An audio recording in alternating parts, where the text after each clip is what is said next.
Okay, here we go. All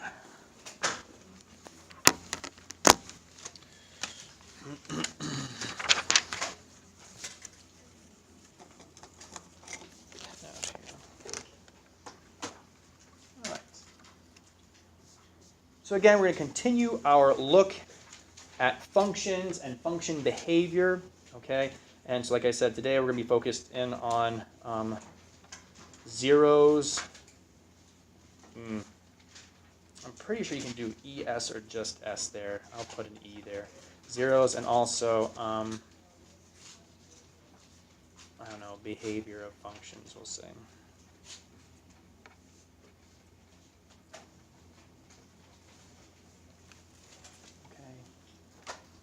Okay.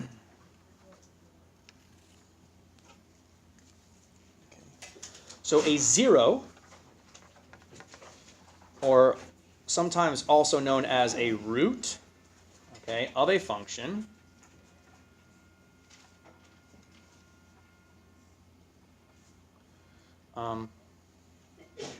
bless you, is a point where the function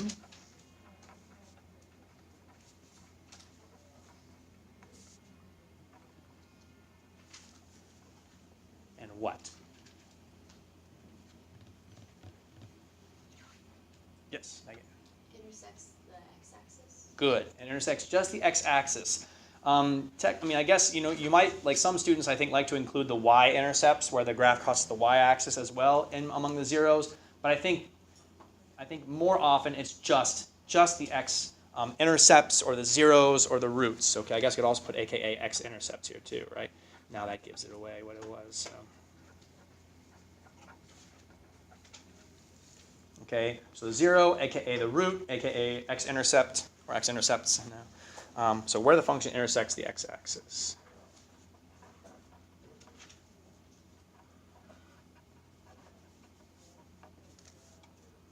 Okay. Okay.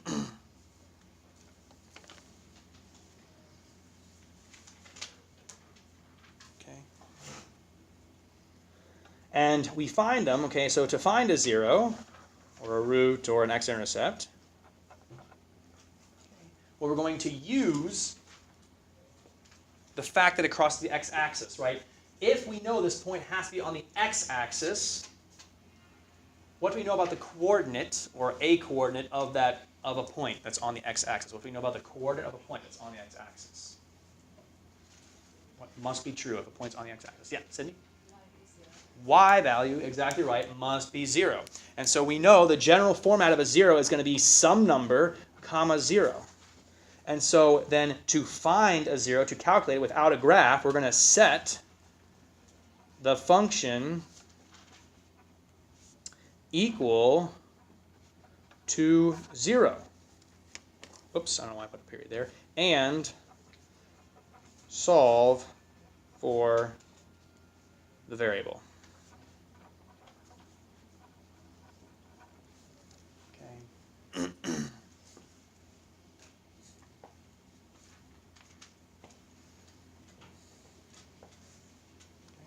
Set the function equal to 0 and solve for the variable. Okay, so let's take a look at that. So let's find the zeros.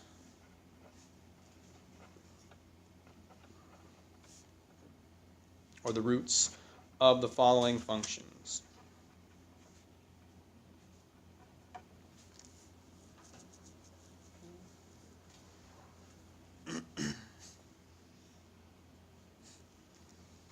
So number 1, I'll say f of x equal to x squared minus 5x plus 6. So there's our function. Okay, parabola, quadratic. We'll set it equal to 0.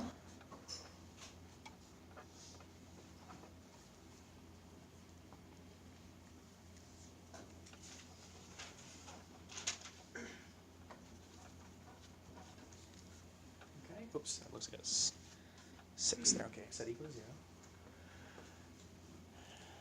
And then how do we proceed from this point? How do we continue to solve here for x? What should be our next step there. Ramike, what do you say? Factor, okay. Do you know how this one factors?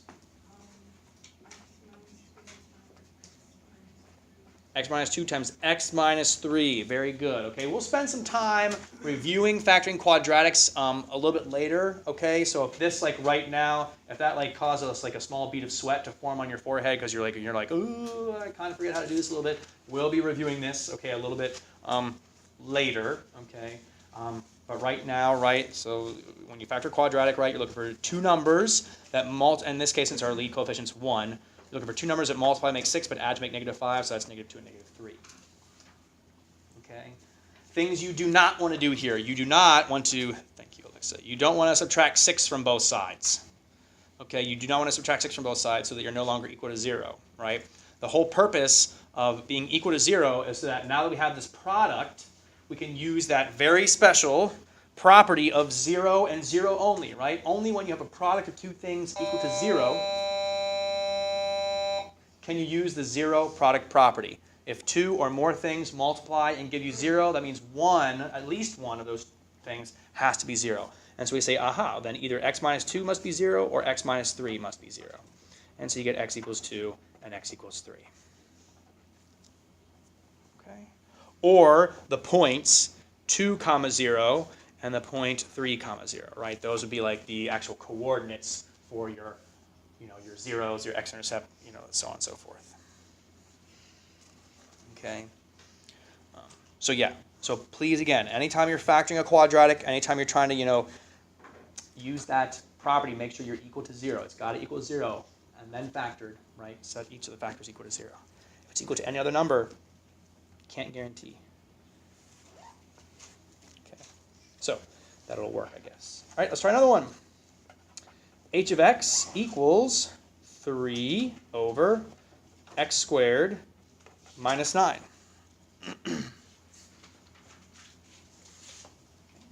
H of x equals 3 over x squared minus 9, a rational function here. We'll look more at rational functions later too. Okay, right now we're just going to give a little taste. We'll eventually be graphing these things by hand. Okay. So again, we'll set it equal to 0. 0 equals 3 over x squared minus 9. Okay. Ugh. So how do we solve this from here?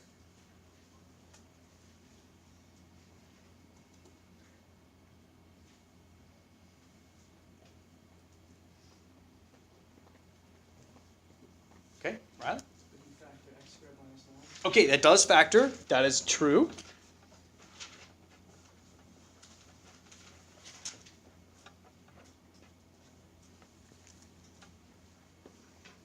Okay, factors, difference of squares. Sorry, I should have asked you, I guess, what you were going to factor it to. But I assumed it was going to be x minus 3 and x plus 3. So yeah, Megan? Could you multiply them to get them out of the denominator? Okay, so you're saying multiply both sides by x minus 3 times x plus 3? Yes. Like this? Okay, so yeah, we can multiply both sides of an equation by the same thing. So that will cancel with that, that will cancel with that. And then 0 times these two things is going to be what? 0. And so we're left with 0 equals, what's left over here? 3. Could you have just cross-multiplied? Could we just cross-multiply? Alternatively, yep, could have just cross-multiplied too. When we cross-multiply, normally we have a fraction equal to a fraction, but how can we rewrite 0 as a fraction? We can put 0 over what? 1, good. Not 0 over 0, okay? 0 over 0 is actually something not completely different, but separate from undefined. So when you have, just real quick little side note here, when you have something like 2 over 0, that, right, is undefined. We call that undefined, right? When you have something like 0 over 0, this is another special, I guess, situation, we'll call it. This is called indeterminate. Okay. Undefined here, why is it undefined? Well, remember yesterday we saw that what is this value, what is this approach? Infinity. infinity, right? This value approaches infinity, so it's undefined, right? Infinity is not defined, it continues to keep going. And I guess you know it's defined because we have the word infinite for it, but it like keeps going. There's a limit to it. 0 over 0, indeterminate. In other words, we cannot really determine from this information what is equal to. Sometimes you can rewrite this and it'll end up being undefined. Sometimes in a scenario like this, you can rewrite this and it will actually equal a value, or you can get a value there, okay? So this is indeterminate form, 0 over 0. But again, that's just a little side note there real quick. But in this case, right, we would say this is, so we could go this way and say, all right, well, let's make it 0 over 1 equals 3 over x squared minus 9. We'll cross multiply here. 1 times 3 gives us 3. X squared minus 9 times 0 is going to be what? 0. 3 equals 0. And 0 equals 3.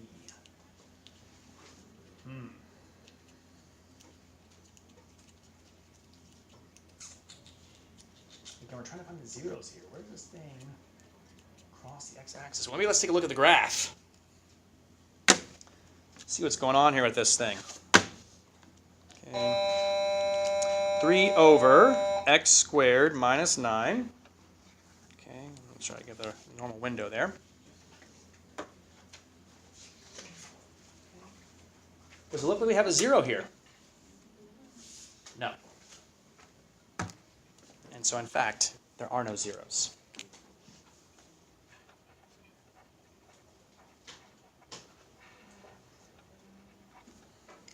Okay.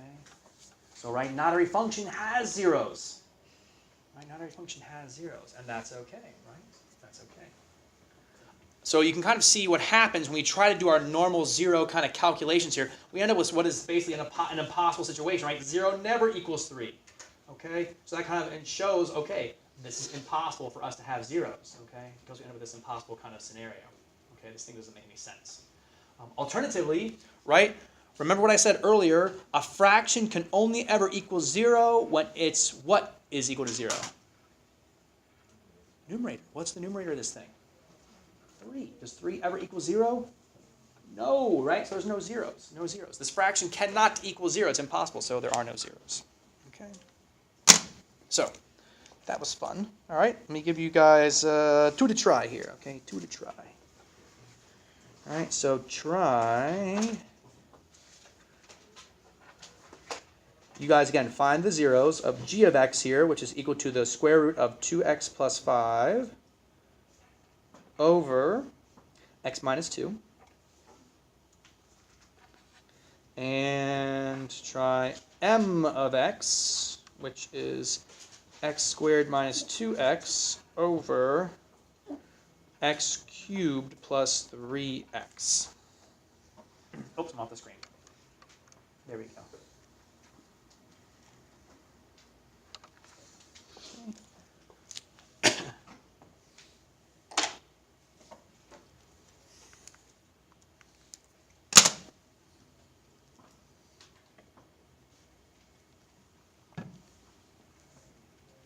Again, find the zeros, please. Find the zeros.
squared minus 2y over y cubed plus 3y. And that can be argued like a simple y equals nothing. So I think it works for some of those situations, but other situations are going to be trickier. Sometimes again, we'll just like have to use a calculator. I wouldn't ask you for it. But yes, you're right. Yes, that would work. The inverse kind of.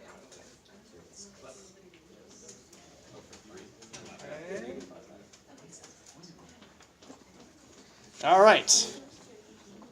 We ready to see here what we've got? So ready for me to call on someone at random and make them panic in front of the class? Perfect.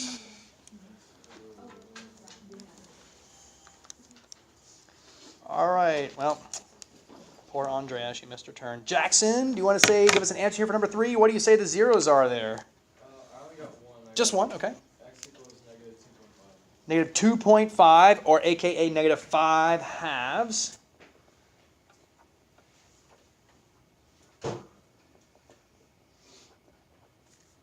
Okay, that sounds good to me. Anyone need to see that done? We're all okay with that?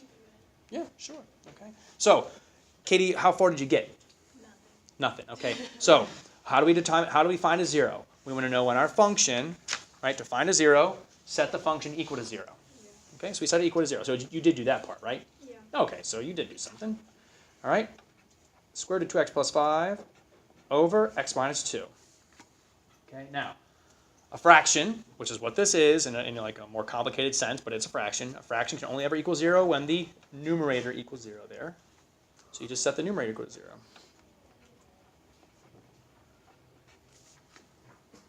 Okay? So far, so good? But like, how do you just get rid of the x minus 2? So how do you like solve for x here is what you're saying? Or how do you just get rid of it? Yeah. A couple ways you can think about it. Like one option is like what you saw earlier, Megan suggested this, is you can multiply both sides by the quantity x minus 2. Okay, like that. And so then x minus 2 times 0 is just going to be still 0. The x minus 2's cancel. Alternatively, again, this fraction can only ever equal 0 when just the numerator is 0. So really you can almost like just drop x minus 2. It's not going to matter. It doesn't factor in at all to whether our function here equals 0. The only thing that factors into that is whether the numerator is 0. So we can just kind of just drop it. You don't even need it there. So then we solve from here, and you're okay with solving from here? Yeah. Okay, so square both sides, equals 2x plus 5, and then dot, dot, dot, subtract 5 divided by 2. Boom, there's your answer. Okay? All right, sounds good. Any questions? Any other questions on number 3?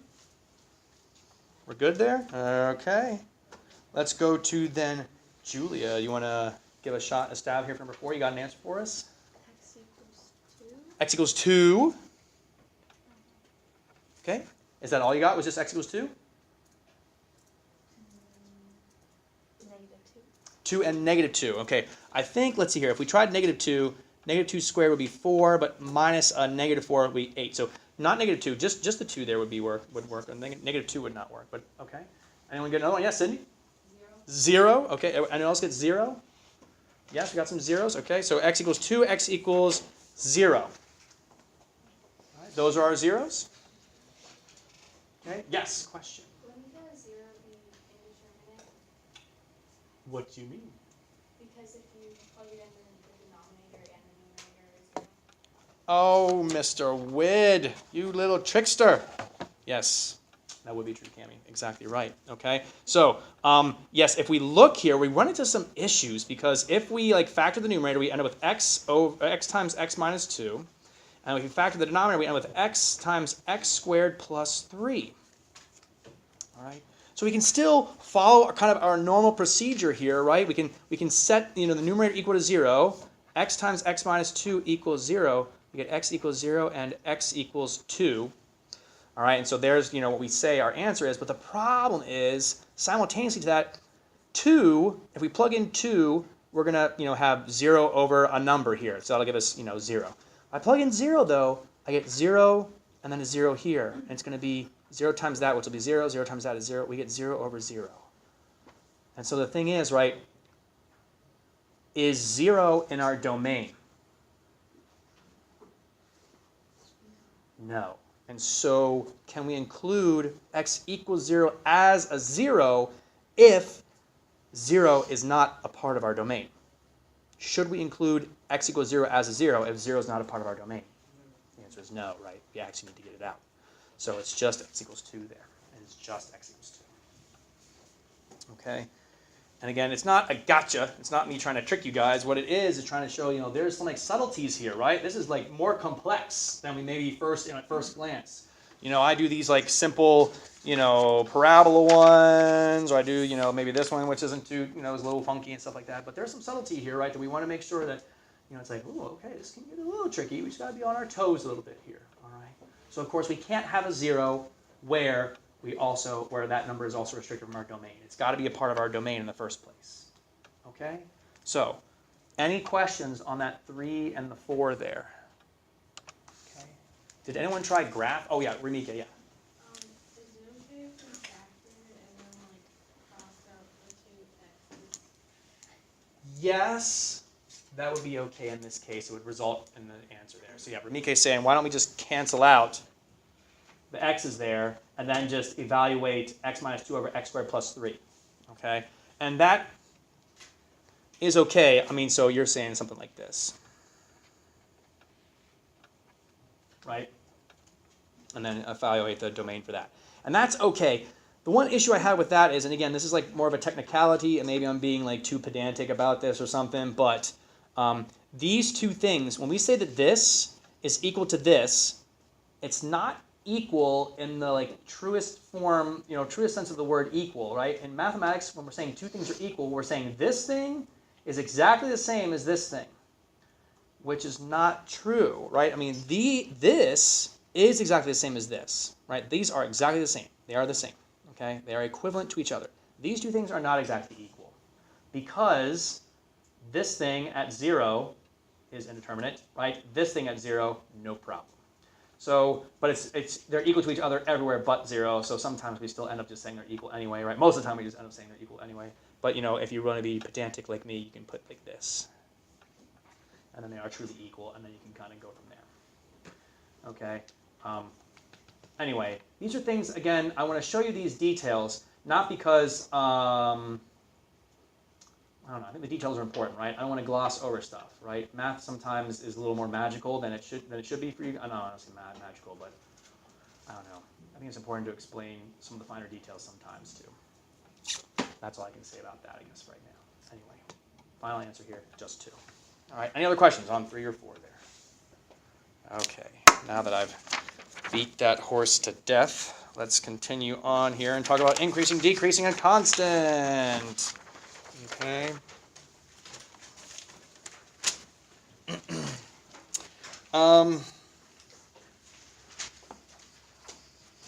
Okay, I'll do this. So,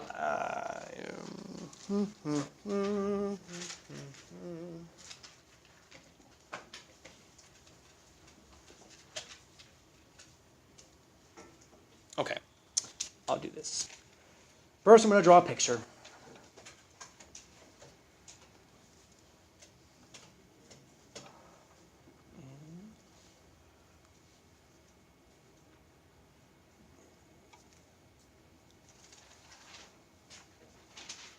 Okay, so like a piecewise function, but a continuous piecewise function.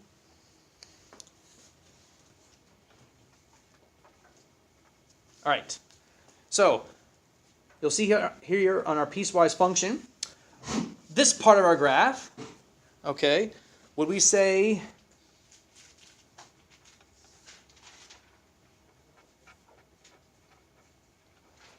what kind of behavior would we describe as this part of our graph right here? Is it increasing? Is the graph decreasing? Or is it constant for this right here? Yeah, Julia? Increasing. And what gives it away, Julia, that it's increasing? As you go to infinity, the x values or the y values going up. Ah, okay. I like that. That's a more precise definition. Okay, very good. So yes, okay. The idea here, right, is some students will say, oh, Mr. Witt, it's going up, so that's increasing, right? But more importantly, right, it's because as we go from left to right, as we go towards, as x approaches infinity, as we go further to the right there, towards infinity, the y values increase as we go. Yes, okay? So an official mathematical definition would be something like this. A function is increasing on an interval, okay, if for every x1 less than, let me do it this way.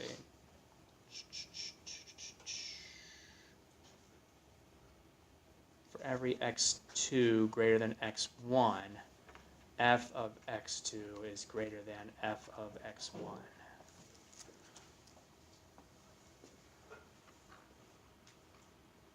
Oops, that's supposed to be a greater than too there. I didn't change the greater than symbol.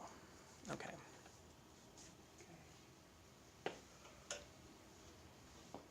So if your second x value, we'll say x2 is the second x value, right? If your second x value is greater than your first x value, that means that f of x2, the y value for that value, will be greater than f evaluated x of 1. Okay, the y value there. Okay.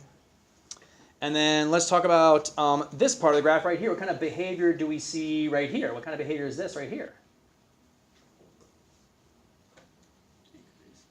Decreasing. But Mr. Wynn, it's going up. The arrow's pointing up. But as we go from left to right, the function's going down. And that's what's important about how we orient ourselves here. Okay, so we can say here a function is decreasing on an interval if for every x2 greater than x1, so again we'll say, you know, there's like a further out x value and a closer in x value kind of thing, x2 a later one and a, you know, earlier one kind of thing, f of x2 is less than f of x1.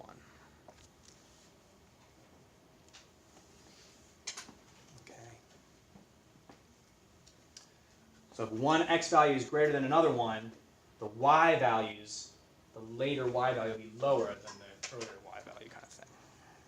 Okay. And then we'll say a function is constant on an interval if for every x2 greater than x1, how will f of x2 and f of x1 relate to each other? They will be what? Equal, because they're going to be not changing, right? Constant means unchanging, so the y values don't change.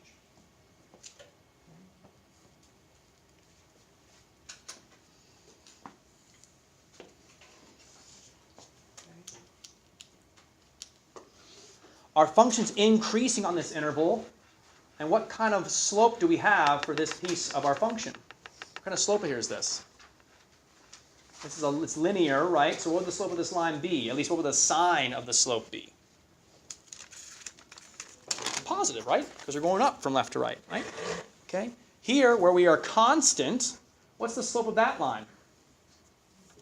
0, right? It's unchanging. Remember that a slope is a rate of change, right? A slope is a rate of change of the line. So here a positive slope corresponds with increasing, makes sense, right? Here a 0 slope, no change, no rate of change, means the slope, means the line is constant, right? Doesn't change, unchanging. Y values don't change. And then here, well, the slope is curved, but you can kind of like imagine. What kind of slopes do you would you maybe describe this as? What kind of slopes would you describe this as being? And maybe it's hard to picture, right? Because it's curved, right? You can't really talk about the slope of a curved thing. But what if we took like a slope at a single point or between 2 points? Let's just pick 2 points on this interval here. And you drew a slope between those two. What kind of slope is that? Negative. Okay? So a negative slope indicates decreasing behavior, right? Negative slope means a negative rate of change, means you're decreasing, okay? This is actually, again, kind of like some pre-calculus material right here that we just kind of dipped our toes into right there, okay? So I think I'm good. Yes. Question. I think it was like a piecewise. So what if that was like a parabola and that you're only seeing half of it because the domain for it is limited? Would that be a positive slope then? So, so for this part, so you're saying if we saw like the other part of the parabola, Like it's if the domain wasn't limited, right? because it would be there, but it's not because the line, the constant line. Right, exactly. But you're saying if we had the rest of the parabola, so let me just so like something more like this. You're saying, Yeah. okay.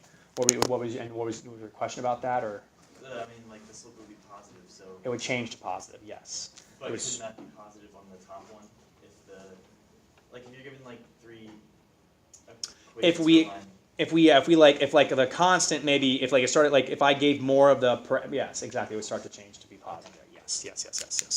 Yes. But I stopped it at the peak there, or the valley, I guess, the lowest point. But yes, and a parabola, you could say again, the slopes kind of change, right? We decrease first. We have negative slopes here. At this instant, at the very tip, we're going to have a constant slope of 0, and then beyond here, we're going to have positive slopes because it's increasing. Okay, and again, that's a calculus idea. Okay, you guys spent some time in Algebra 2, I think, maybe finding average rates of change, right? Which is the slope between 2 points. In calculus, you will learn how to find the slope at a single point, right? And that's involving limits and things like that too, and involving the difference quotient. So again, all that stuff, if you plan on taking calculus, you'll get to see later. And maybe at the end of this class if we have time too. We'll see. Not this class today, but like this class in, June kind of thing. Okay? All right, any other questions for me? So your assignment is posted to Google Classroom. I'm not going to go over any examples with this. I think you guys have done increasing, decreasing constant enough that you'll be able to be all right. If not, of course, I'll be around to help you too. If you get done the homework, which isn't very much, there's also TenMarks, and the TenMarks is due Monday. And this is an assignment, or there's 2 TenMarks assignments, and it's not optional this time. I want you to actually give it a go kind of deal, okay? And that's, again, on TenMarks.com. And then Zoe Star, I'll get you your login information here too.